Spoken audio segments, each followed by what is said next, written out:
2023 July 31వ తారీఖు premium గడువు ముగిసింది.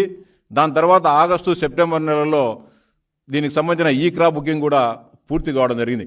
మీరు అప్పుడు పంటల బీమా ప్రీమియం చెల్లించాల్సినప్పుడు ఇప్పుడు తెలుగుదేశం పార్టీ అధికారంలోకి వచ్చిన తర్వాత, ఎన్డీఏ కూటమి అధికారంలోకి వచ్చిన తర్వాత పంటల బీమా చెల్లించలేదని మాట్లాడుతున్నావు. కనీసం కొంచెమన్నా నీకు సిగ్గు ఎగ్గుండి మాట్లాడుతున్నావా జగన్మోహన్ రెడ్డి అడుగుతున్నా. 2019 వరకు ప్రధానమంత్రి ఫసల్ బీమా యోజనలో ఈ రాష్ట్ర ప్రభుత్వం బీమా సొమ్ములు కట్టేది.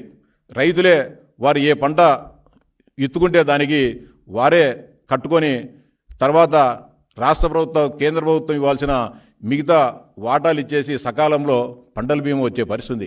మీరు వచ్చిన తర్వాత వైఎస్ఆర్ పంటల బీమా అని చెప్పి ₹1 పంటల బీమా అని చెప్పి రైతులను దగా చేసింది మీరు కదా. జగన్మోహన్ రెడ్డిని ప్రశ్నిస్తా ఉన్నా.